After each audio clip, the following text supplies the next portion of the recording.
Right here we have another Yamaha 4-stroke 3-cylinder. This, I believe, is out of a Viking. This was given to me as is, so it's missing some parts like the cams and unfortunately the top part of the cam bearings, the caps and stuff like that are missing, and some other parts off of it. Apparently it had valve train problems, so the head probably isn't any good anyways. It definitely isn't good now because it's missing so many parts, but I should be able to use some of this. Apparently the bottom end is good. There's a lot of good parts on it. Still got the clutch on it. Apparently it's seized on there really bad. And the head bolts weren't, the previous owner couldn't get the head bolts out. So one of them here, just two of them were stuck. So you can see down there, what's left of one, I think that'll come out. Or I can get in there with a carbide and cut what's left of the bolt out, and then I can probably pull it up through the bolt hole. And this one here, that he also tried to drill out, but wasn't able to get all the way through it. So these are really hard, these bolts. They're recessed way down there. So when they seize up, and these ones, apparently he broke a couple sockets trying to get them out.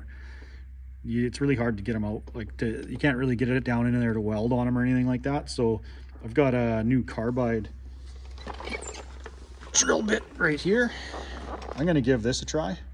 First thing I'm gonna do before I start trying to rig anything up to weld on it. And if this doesn't work, I'm gonna have to try to weld a nut on there or something. So here goes nothing.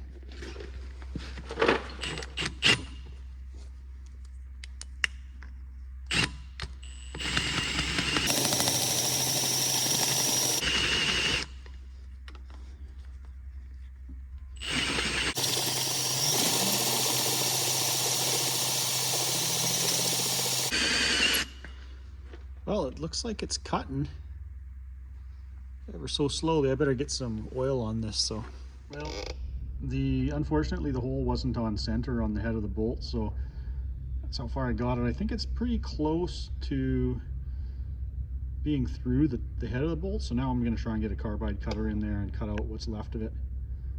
It's pretty messy, but I think I can still get that thing ground off there. So I got these long shank carbides like this. That's what I'll be trying.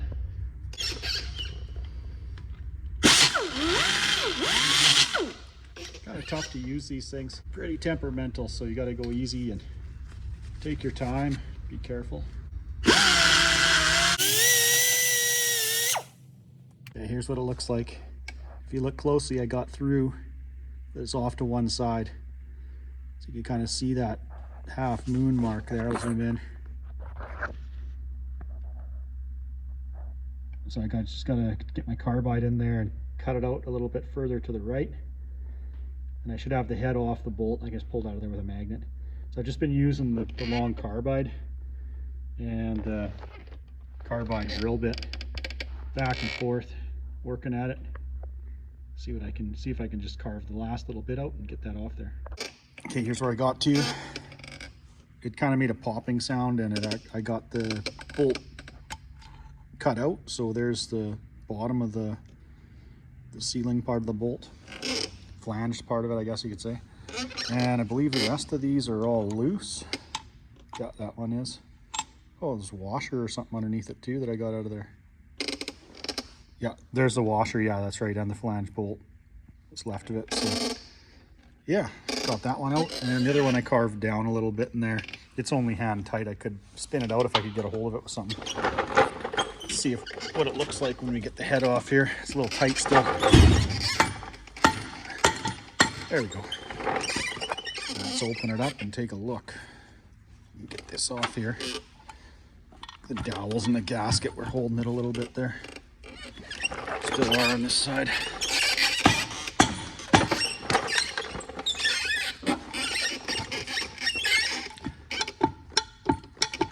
Oh, we still got a bolt holding it somewhere. Okay. I have to see what's holding it. Okay, let's see what we got here. One of the dowels was kind of stuck on the one side, holding it in. It still is.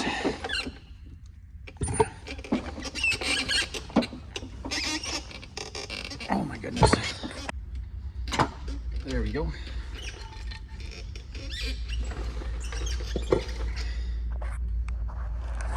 So I'm not too sure what the problem was here. See some, looks like melted stuff on top of that piston. Other than that, they don't look bad. And here's one of the bolts. And here's the other one. They weren't corroded or anything. I guess they were just stuck in there. Yeah, I don't see anything really wrong with the valve train on it. Cylinders look pretty good, so that's what I was wondering about, is if I can use this bottom end. It's got a, I think, a good crankshaft. Actually don't want to spin. Maybe it doesn't. Okay, there we go. Interesting. It wasn't aware. Oh yeah, I guess it makes sense that it's cross-plane firing pattern. Yeah, they doesn't feel like, yeah, there's not really any ridge there.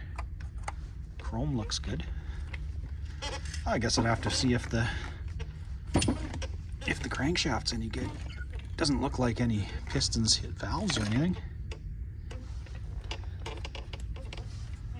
I don't see any scoring. With the hone, I think this could still be used. Interesting. All right, well, I just thought I'd take you guys on this little journey with me and show you what I found when I opened this thing up, and it's not too eventful, nothing catastrophic. So I don't know what exactly was wrong with this engine, but like I say, I'll have to take the bottom end apart too, and I gotta pop this clutch off, and that's gonna be a bit of a chore, so I'll show you guys how that happens. Let's see if this clutch will come off. Look at that.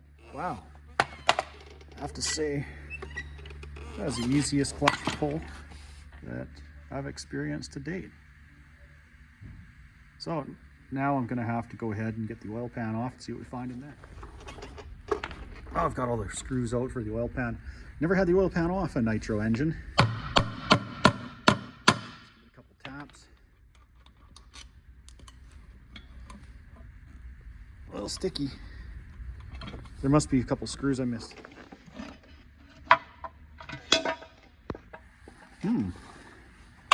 See what we got here. Oh yeah, that doesn't look good. Oh boy. All right, so I guess you can't really see anything when you do get the oil pan off. I was hoping we could see a connecting rod in there. Connecting rod bearing, but I'm gonna have to take a few more pieces off. The bed plate too, I guess, here. So these ones and then these outside ones, and split the lower case off. Okay, I think I might have to continue this somewhere else, but I'm pretty sure we know what's going on here. Got some, I don't know if the water and the oil had anything to do with it, but we definitely have a lot of, oh boy, look at this, look at some of the oil pan. Oh yeah, big pieces of metal. And that looks like a piece of a bearing, so that's probably where the noise was coming from.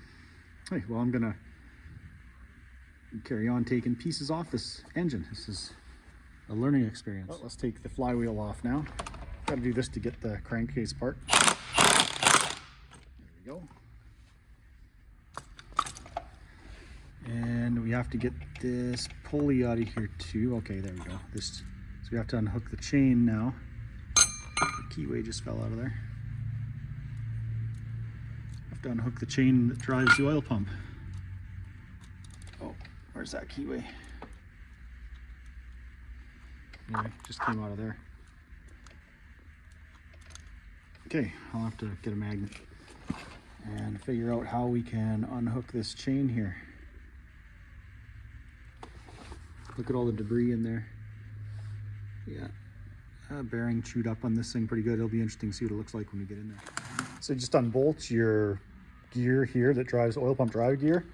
And I've got these bolts all loosened off. Let's get the oil pump off. I'll have to take it apart and take a look inside there and see how much debris has been in there. Oh, so you got some sealing O-rings here and here. Oh boy, this thing's just full of metal. Look at it. So some of this could have been from drilling out the head bolts, but that looks like that's internal, that's bearing damage. So I don't know, maybe there's a few bearings gone in it. So I'm just going to continue to take all the bolts out of it, and we'll get that bottom end taken off. Have to take the bearing retainer plate off the clutch side here, the PTO side, all these bolts out, and we should be able to pop the bottom end of the engine off. Then we'll take a look at our rod bearings. All right, I've got everything apart. I ended up having to take the oil pump drive chain off. There's a couple bolts here with this little bracket because it would hang up, I think. Well, maybe it would slide through there. I took it off anyways, and this is just gasket glue. Here's no gasket. The bottom, so you just tap it with a dead blow hammer, take it off. These bottom end bolts almost look like the same as head bolts. Maybe they're the same bolts, I don't know. To get it apart and find out. Oh, a couple of them weren't all the way out. There we go. More than a couple of them weren't all the way out. Okay.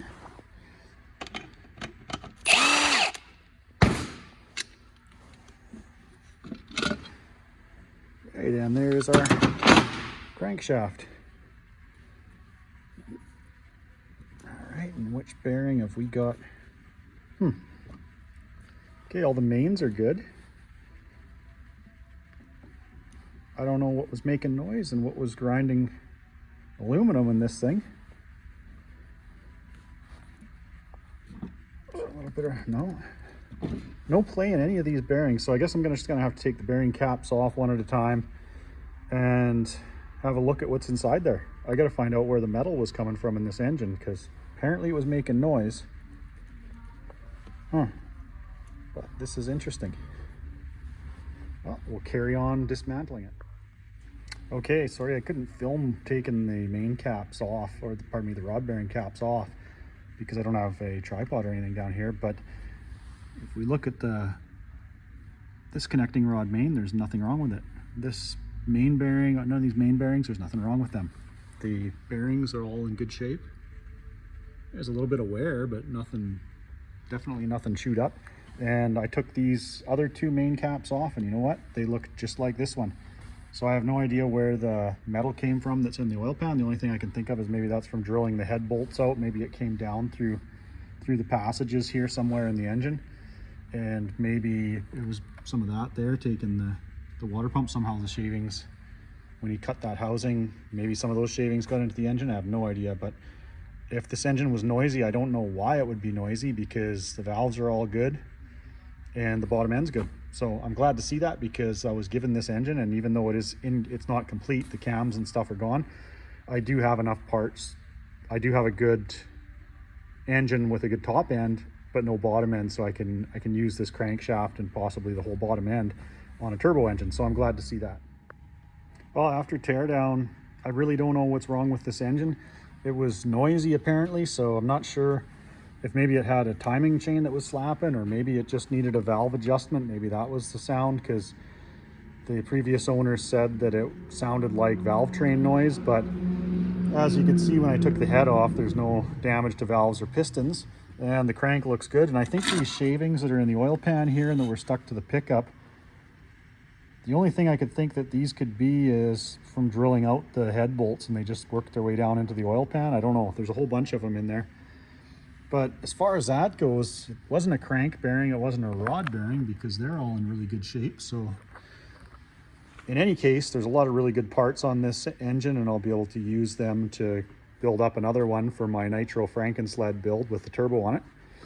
So I'm really glad to have the parts. It's unfortunate that the cams and stuff are missing off this engine, but a lot of other stuff is there that I'll be able to use. So sorry for the disappointment, guys. I know you were probably hoping to see some carnage, but this time, this is good news for me, and that's a little bit of education on what's inside these engines and how to take them apart. So I'm just going to put this back together, put all the bolts in lightly, clean everything, of course, get the metal shavings out of there.